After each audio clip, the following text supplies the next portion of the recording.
Arrival at the gates of Stalingrad, August 1942. August 21, 1942.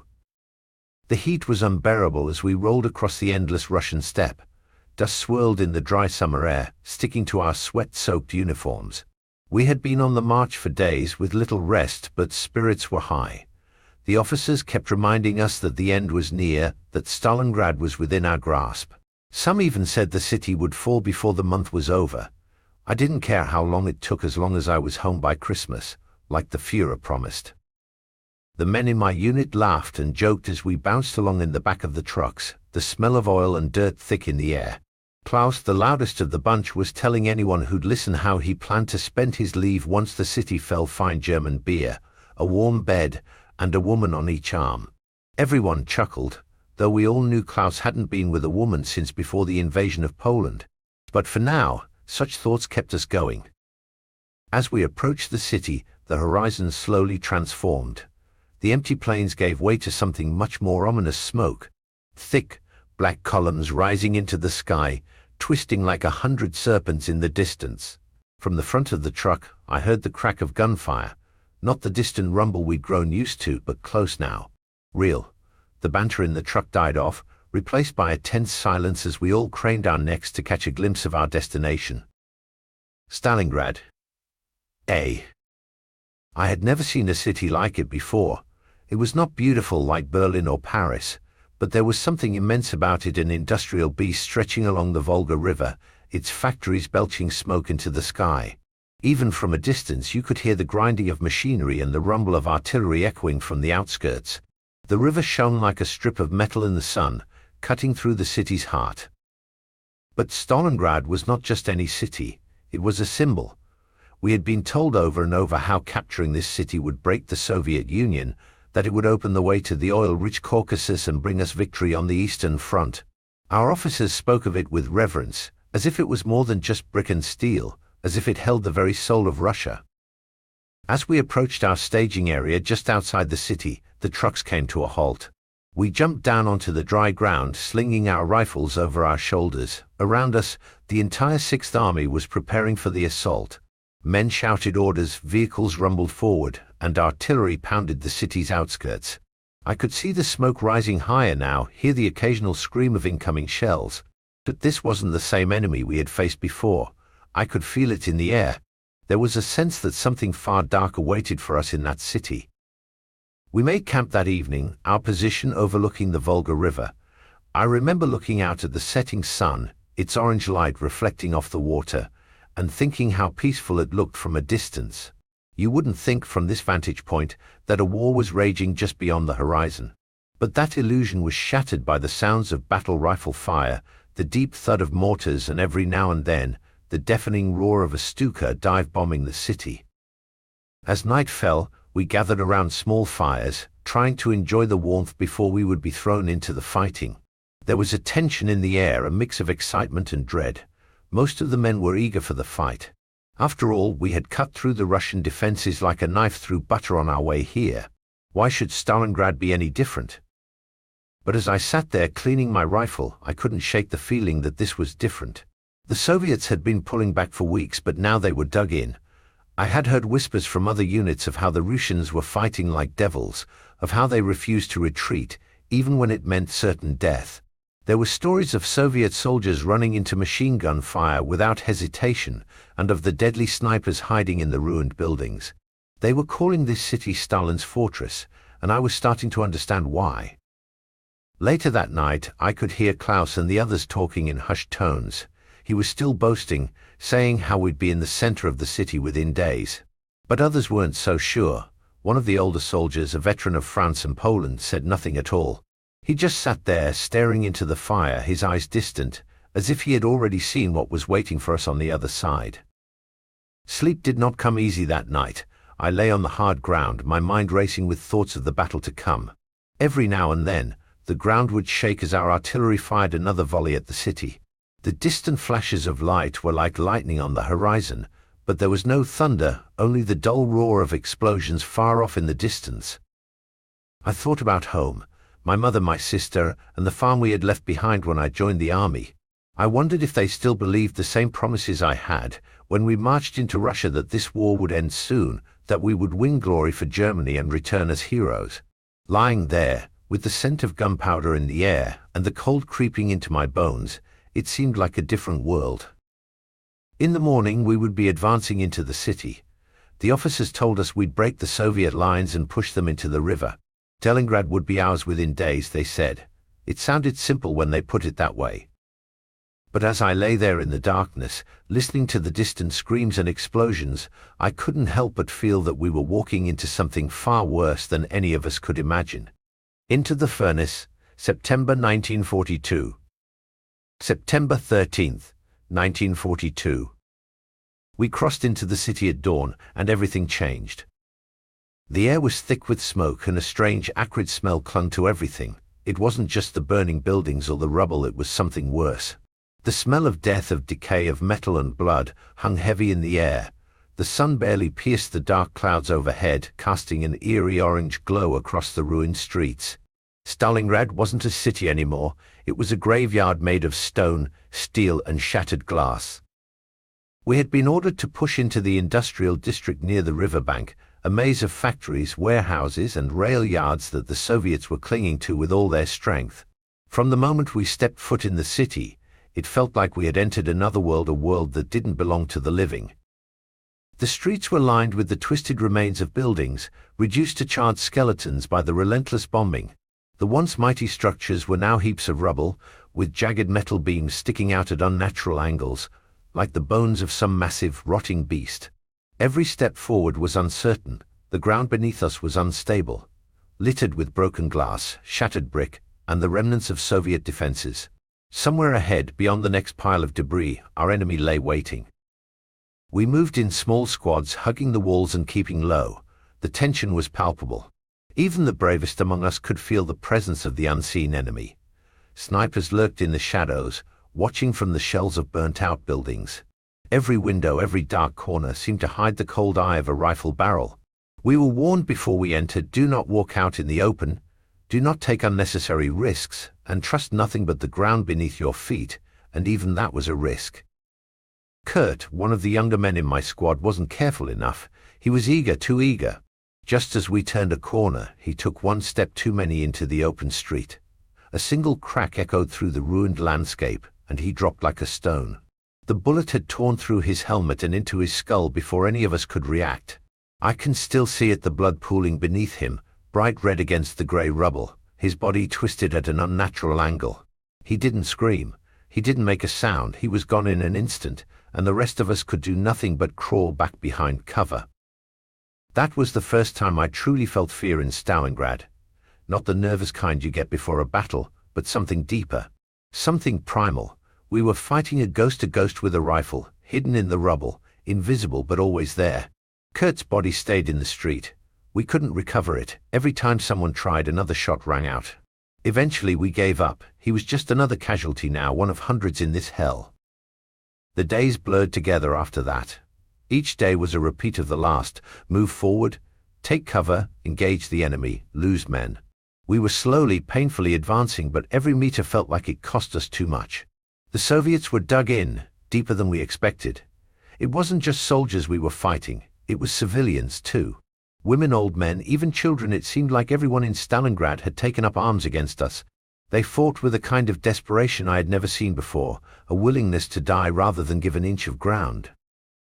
I remember one firefight in particular. We had taken up positions in what was left of a factory, a giant, hollowed-out shell of steel beams and broken machinery. The Soviets were holed up in the building opposite us, barely 50 meters away. For hours we exchanged gunfire across that narrow strip of open ground. Every time we tried to move, they were there, shooting from windows, from behind rubble, from shadows we couldn't see. The worst part was the noise. It never stopped. The crack of rifles, the sharp tack-tack of machine guns, the deep, bone-rattling thud of artillery landing too close for comfort. Even when there was a momentary silence, your ears rang with the echoes of explosions. It was a symphony of destruction that played endlessly, day and night. After what felt like an eternity, we were ordered to storm the Soviet position. We fixed bayonets, something we had been trained for, but rarely had to use, and prepared for the charge. My hands were shaking as I gripped my rifle. The fear had settled deep in my bones by now, but we had no choice. It was us or them. Loss. Came the order, and we went. Screaming, running, stumbling over the wreckage, we charged into the open, straight into the Soviet fire. Bullets whizzed past my head, and the man next to me went down hard, his chest exploding in a red mist. I kept running. There was no time to think, no time to feel, only to act. I reached the entrance of the building, leaping over the bodies of both Germans and Soviets, and plunged my bayonet into the first enemy soldier I saw. I don't remember his face, only the sound he made, a wet, gurgling cry as he collapsed, clutching his stomach. I had killed before, but this felt different. There was something personal about it, something animalistic. It wasn't like firing a rifle from a distance. This was face to face, the life leaving his body right in front of me. The fight inside the building was chaos. It wasn't a battle anymore, it was survival. Men wrestled, stabbed, and shot each other at point-blank range. The air was filled with screams, curses, and the deafening sound of gunfire echoing in the tight, enclosed space. The room was filled with smoke and blood, the smell overwhelming. By the time it was over, I was covered in dirt, sweat, and blood, some of it mine, most of it not. My ears were ringing, and my hands were shaking uncontrollably. The Soviets had been wiped out, but at what cost? Most of my squad was dead or wounded. The survivors sat in silence, staring at the bodies scattered across the floor. I slumped against a wall, trying to catch my breath, but it felt like the air itself was too thick, too tainted to breathe properly. That night we didn't talk much. We were too tired, too drained. I thought about Kurt, about the men we had lost, about the ones we would lose tomorrow. I tried not to think about the man I had killed, but his dying gurgle played over and over in my head, no matter how hard I tried to silence it. As I lay there in the cold, broken building, listening to the distant sounds of artillery, I realized something terrifying. This wasn't a battle anymore. It was a slaughter, a slow, agonizing death for both sides. The city had swallowed us whole, and now it was chewing us up, bit by bit, man by man. Victory didn't feel like it mattered anymore. All that mattered was surviving another day. The City of Ghosts, October 1942. October 15th, 1942. Stalingrad is no longer a city. It's a nightmare, a place where the living walk alongside the dead, and where the line between the two is beginning to blur. I feel like we're all ghosts here, drifting through the ruins, fighting over the bones of this damned city. The factories, the streets, the very air, it's all been poisoned. Every day we wake up in the same hell, and every night we fall asleep to the sound of artillery pounding somewhere in the distance, or worse, right there next to us. The constant booming, the high-pitched scream of the shells, the deafening crashes as they hit their mark, it never ends. The sound is everywhere, seeping into our bones, our dreams, turning the simplest act of closing your eyes into a risk. We've been here for what feels like a lifetime, but it's only been a few weeks since we first entered the city. My squad has been reduced to half its size. The rest are either dead, missing, or too injured to fight. Those of us who are left are hanging on by a thread, both physically and mentally. Every day brings more death, more chaos, more madness. I remember the first time I ventured into the sewers. The Soviets are everywhere, above us, below us, always waiting. The officers ordered us to clear a section of the sewers that ran beneath one of the main streets. They believed the Russians were using the tunnels to move troops and supplies without us knowing. It wasn't a mission anyone wanted to take on, but orders are orders. The stench was overwhelming the moment we entered. The damp, choking air was thick with rotten sewage, a foul mix that clung to our lungs and burned our throats. The tunnels were cramped, dark, and filled with debris, rotting wooden beams, broken concrete, and worse, the bodies of those who had come before us, twisted and bloated in the filthy water. We moved in single file, our boots sloshing through the muck, our rifles held at the ready. The silence down there was unnerving. It was the kind of quiet that makes you think you're alone, only to be reminded in the most brutal way that you're not. I was at the back of the group, trying not to gag from the smell, when I heard a faint scraping sound. I stopped dead in my tracks, holding up my hand to signal the others. The noise was faint, almost drowned out by the distant booms of artillery above us, but it was there. We weren't alone. I feared see. Suddenly the tunnel erupted in gunfire.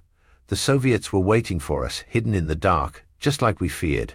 Bullets ricocheted off the walls, sparking in the damp gloom, the flashes lighting up their faces in brief, terrifying glimpses. I ducked behind a piece of debris as a shot whizzed past my head, the sound so sharp it felt like a whip cracking right next to my ear. The tunnel became a death trap, claustrophobic and chaotic, the air filled with the deafening roar of gunfire and the screams of the wounded. I fired blindly into the darkness, not even sure if I hit anything. The tunnel was too narrow, too dark, and the smoke from our rifles made it impossible to see. All I could do was shoot, duck, and hope I didn't take a bullet. The whole thing lasted maybe 5 minutes, but it felt like an eternity. When the shooting finally stopped, we found 2 of our men dead, lying in the filthy water, their bodies riddled with bullets. We managed to kill the Soviets, but at a cost. It didn't feel like a victory. Nothing does here. That's how it is in Stalingrad. You survive one day, and it feels like you've cheated death. But death is always there, lurking in the rubble, waiting for its chance. I've seen more men die in this city than I can count, and it never gets easier. You tell yourself not to think about it, not to let it get inside your head, but it does. It always does. There's a factory we've been fighting over for weeks. I don't even know the name of it anymore. It's just a ruin now, barely recognizable as a building. Every day we push forward a few meters, only to get pushed back the next. The Soviets are like shadows, slipping through the cracks, waiting for us to make a mistake. They've turned every floor, every room into a fortress. You never know what's waiting for you when you kick down a door or turn a corner. Sometimes it's a room full of rubble. Other times it's a Soviet soldier with a rifle pointed right at your head. I've lost track of how many men we've lost trying to take that factory. It's like the city itself is resisting us, swallowing up our men one by one. The dead are everywhere, some buried under the rubble, some lying in the open where no one dares to go. Their bodies rot in the sun, picked apart by rats, and yet we keep fighting over the same ground, day after day, as if their deaths meant nothing. At night, when the fighting stops, the city feels haunted. The Soviets scream out from their positions across the way, taunting us, mocking us. They yell insults in broken German, calling us cowards, calling us invaders. They scream Ura into the night, a sound that chills you to the bone. Sometimes they play music, Russian songs that echo through the ruined streets, mingling with the distant sounds of artillery. It feels like the city itself is mocking us.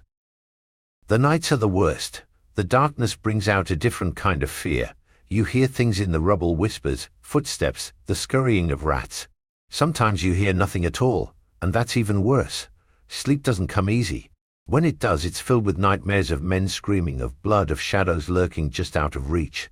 I've woken up more than once with my heart pounding, convinced that a Soviet soldier is standing right over me, ready to strike. The cold has started to creep in now. It's not winter yet, but you can feel it coming. The nights are freezing, and the days aren't much better. Our uniforms, meant for the summer, are woefully inadequate. We try to scavenge whatever we can from the dead, extra coats, scarves, anything to keep the cold at bay. But it's not enough. The wind bites through you, and it makes everything harder. Holding your rifle, loading your weapon, even thinking clearly becomes a struggle when you're this cold. We've heard rumors about the Soviets bringing in reinforcements, about fresh divisions being moved into the city. The officers tell us not to worry, that we're still in control, but I can see it in their eyes. They're worried too. Our supplies are running low. The food rations have been cut, and there's talk of ammunition shortages. Some of the men have started to mutter about being abandoned, left here to rot in this cursed place. I'm starting to wonder if they're right. In the few moments of quiet, I think about home. It feels so distant now, like a place that exists in another world. I try to remember what it was like before all of this, before the war, before the killing. I think about my mother, my sister, and the farm. I wonder if they're safe, if they're still holding on to the hope that I'll come back. But even those memories are starting to fade, replaced by the endless grey of this city, by the faces of the dead. Stalingrad has a way of swallowing you whole. Every day we lose a little more of ourselves, our hope, our sanity, our humanity. This isn't a city anymore. It's a tomb, and we're all trapped inside, waiting for the inevitable. We're not fighting for victory anymore. We're just fighting to survive. Winter's Grip, November 1942. November 19th, 1942. Winter has arrived, and with it the city has become an even colder version of hell. The chill seeps into your bones and stays there, no matter how many layers you put on or how close you huddle to the fire. It's the kind of cold that makes everything feel heavier: your rifle, your uniform, your very limbs. Moving feels like wading through water, sluggish and slow, every muscle aching from the endless frost. The snow came in thick waves, burying the streets under a thin blanket of white. At first it seemed almost peaceful, a strange contrast to the violence we've been living with for months. But that peace was quickly shattered by the sounds of war that never stop. The snow turns red when the fighting starts again, as it always does. The Soviets have launched a massive counterattack. It's like they were waiting for the winter, using it as their weapon. We've been fighting for days non-stop. The air is filled with the crack of gunfire, the roar of artillery, and the screams of men who will never see another sunrise. It's chaos, and no matter where we go, the Russians are there, hitting us from every direction. We've been pushed back in places we thought were secure, forced to retreat into the very ruins we spent weeks capturing. There's no room for rest anymore, no time to catch our breath. The Soviets are relentless. They come at us in wave after wave, sometimes in the dead of night, sometimes at dawn when the grey sky barely lights up the horizon. It's impossible to know when or where they'll strike next. They move like ghosts through the snow, blending in with the white, using the landscape to their advantage. And they fight with a ferocity that is almost inhuman, like they have nothing left to lose. Our supplies are dangerously low. Food is scarce, and whatever we do have is frozen solid by the time we get to it. We're down to eating whatever scraps we can find: stale bread, bits of dried meat, anything that can keep us moving. But hunger gnaws at all of us, turning men into shadows of their former selves. The younger soldiers have started to look like walking corpses, their cheeks hollowed, eyes sunken. Even the officers, once so proud and commanding, now move like men waiting for death. The worst is the frostbite. It started slowly, just numb fingers and toes, but now it's taken hold. I've seen men lose their hands and feet to the cold, their skin blackened and dead, like the limbs of a tree frozen in winter. They don't scream anymore when it happens, they just stare at their ruined flesh in shock, knowing they won't survive for much longer. I wrap my hands in every bit of cloth I can find, trying to keep the frost at bay, but the biting wind cuts through everything. There's no escape from it. We've taken to burning whatever we can find for warmth: doors, furniture, even books, anything that will catch fire. But it never lasts long, and the smoke makes the air even harder to breathe. Our once strong shelters are falling apart, crumbling under the weight of snow and shell fire. The roofs are full of holes and the walls shake with every explosion. It's like the city itself is collapsing around us. And still the Soviets come. November 22nd, 1942. We heard today that we've been surrounded. The encirclement is complete. The Soviets have cut off all our supply lines, trapping us here in the city. No reinforcements, no supplies, nothing. We're isolated, left to fend for ourselves in this frozen wasteland. The officers keep telling us that relief is on the way, that the Luftwaffe will fly in supplies, but we've seen little evidence of that. A few planes have managed to drop crates, but it's nowhere near enough to keep an army alive. Most of the supplies fall into Soviet hands anyway. The winds and the chaos of battle make it nearly impossible to secure anything. The men are starting to break. Desperation is spreading like a disease. Some of the soldiers, especially the newer recruits, talk about surrendering. They whisper about it in the dark, their voices low, as if the mere thought of it might bring punishment. But no one really knows what surrender would mean. We've heard the stories about what happens to German prisoners in Soviet hands: starvation, torture, execution. There's no mercy here on either side. I've seen the dead eyes of men who have given up, who have accepted that they won't survive this. They move slowly, robotically, going through the motions of war without any fight left in them. They've stopped taking cover when the shells come. They walk into gunfire, as if they're welcoming it, as if a quick death would be better than freezing to death in this cursed place. I don't blame them. I've felt the pull of that same hopelessness, but something in me refuses to give in, not yet. We hold on to our positions because we have no other choice. The Soviets know we're running out of everything: food, ammunition, fuel, hope. They're toying with us, letting the winter do their work for them. But when they attack, it's with a kind of rage I've never seen before. They scream as they charge, bayonets fixed, running at us through the snow. We shoot them down, but they keep coming, and the fighting always turns to brutal, hand-to-hand combat in the end. I'll never forget what happened yesterday. We were holed up in a half-destroyed building, trying to hold the line as the Soviets advanced. The air was thick with smoke, and the snow outside was falling so heavily you could barely see more than a few meters ahead. Suddenly they were on us, bursting through the door and windows, rifles and bayonets gleaming in the dim light. There was no time to think, no time to aim. We fought like animals, grappling with each other in the tight space, stabbing and shooting at point-blank range. I remember seeing a Soviet soldier no older than I was, his face twisted in fury. He lunged at me with a bayonet, and I barely managed to block it with my rifle. We struggled, slipping on the frozen floor, until I got the upper hand and drove my knife into his chest. He gasped, his eyes wide with shock, and collapsed at my feet, blood staining the snow around us. But there was no time to dwell on it. Another Soviet came at me, and the fight continued. When it was over, the room was filled with the dead, both Germans and Soviets, lying together in the cold. The survivors, those of us still standing, didn't speak. There was nothing to say. We just looked at each other, bloodied and exhausted, knowing that it would all happen again tomorrow. The Soviets didn't give us time to rest. They shelled us again that night, and the roof of our shelter caved in.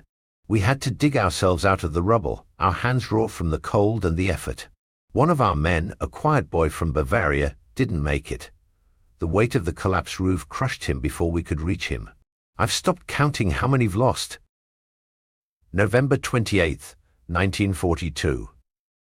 The cold is killing us now more than the Soviets. Frostbite has claimed the hands and feet of many of my comrades, and some have even died in their sleep, their bodies frozen solid by morning. We bury them in shallow graves if we can, but often the ground is too hard to dig. Most of the dead are left where they fall, covered by snow, until the next battle uncovers them again. It's as if the city itself is absorbing the dead, swallowing them whole. I've started to wonder if this is how it ends for us. Not in some grand, heroic battle, but here, slowly freezing to death, starving in the ruins of a city we were supposed to conquer months ago. The idea of victory feels like a cruel joke now. We're not fighting for Germany anymore. We're fighting just to stay alive, to see the next day, to find something, anything to eat, to drink, to keep warm. Some of the men have started to pray. It's a strange sight, these soldiers, hardened by years of war, now clutching rosaries or muttering prayers under their breath. I'm not sure if they're praying for salvation or for a quick death, maybe both. I used to believe in the cause, in the promises of glory and victory that were fed to us when this war began. But Stalingrad has stripped that away. There's no glory here, only survival. And even that seems out of reach now. I don't know how much longer we can hold on. Descent into Madness, December 1942. December 1st, 1942. The city is dying, and we are dying with it. It's hard to believe this nightmare could get any worse, but it has. The cold has become unbearable. Each breath is like inhaling shards of ice, and our bodies are failing us.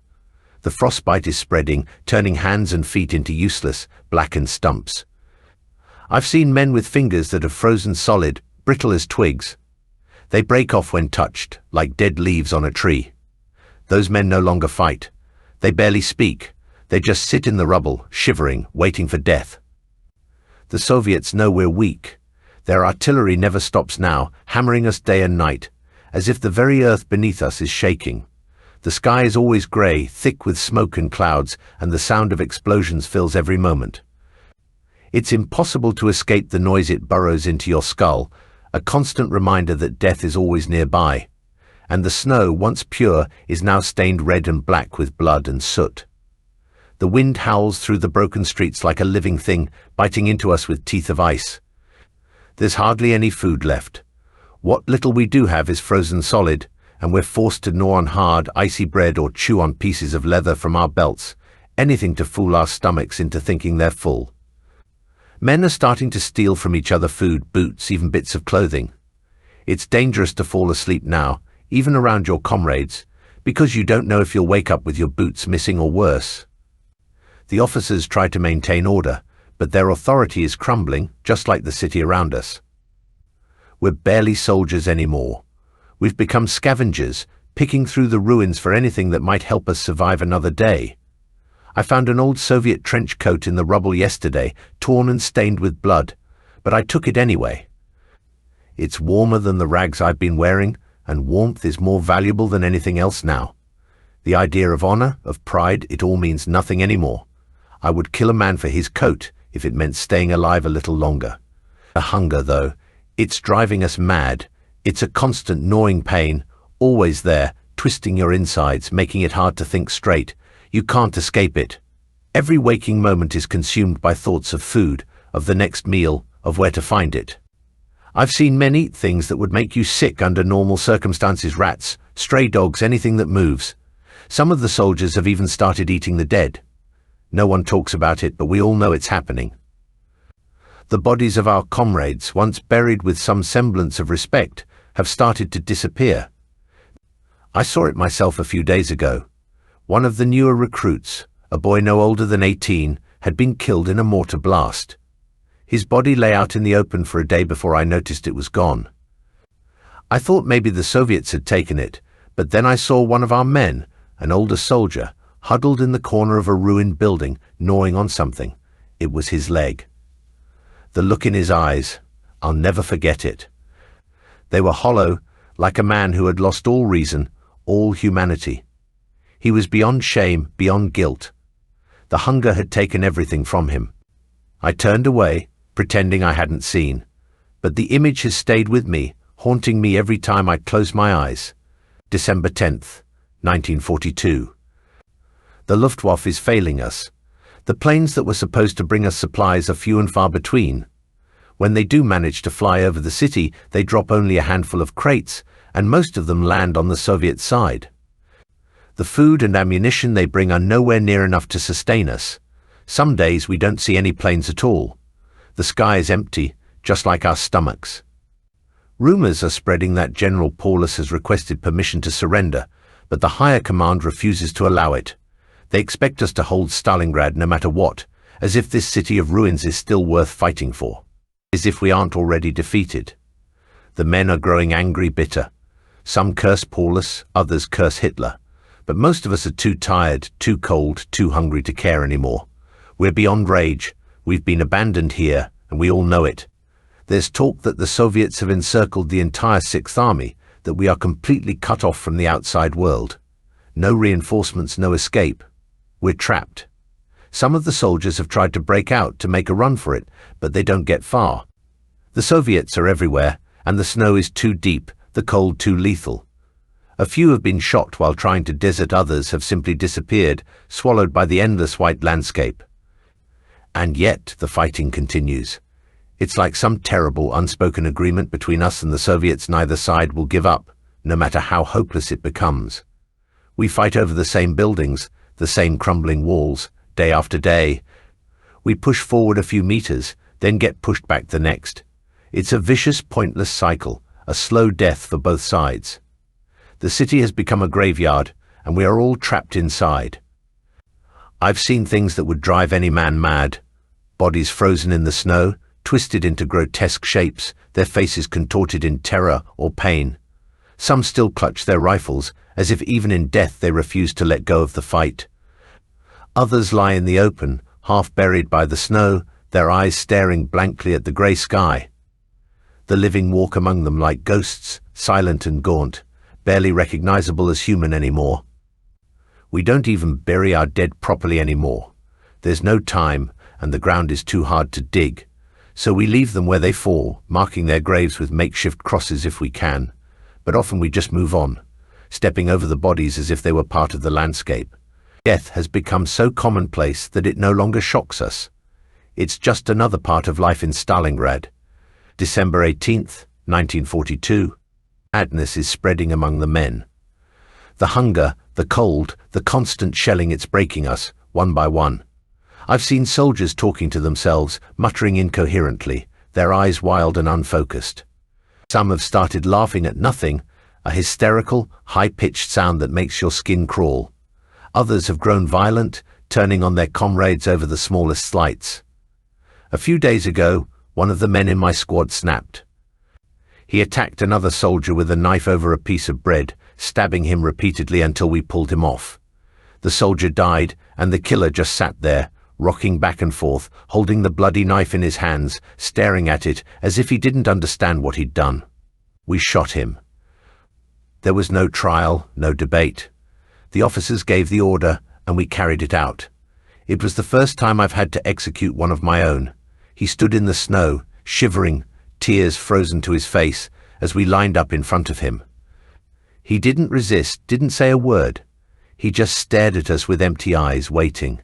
The sound of the gunfire echoed through the ruins, and then it was over. Another body for the snow to claim. I've stopped feeling much of anything. It's like my mind has shut down, protecting me from the horrors around me. I move through the days in a fog, doing what I have to in order to survive. But I don't think anymore. Thinking leads to despair, and I can't afford that. None of us can. I've started dreaming about home again. Strange, vivid dreams of my mother, my sister, the farm. In my dreams it's always summer. The sky is blue, the fields are green, and there's no war. I wake up, and for a moment I think I'm there, back in that peaceful place, but then reality crashes in, and I remember where I am. Stalingrad. The cold, the death, the endless grey. I don't know how much longer we can last. Every day feels like a lifetime, and every night is a battle just to stay warm, to keep the hunger at bay. We're all waiting for something: relief, surrender, death. But none of us know which will come first. I'm not sure it matters anymore.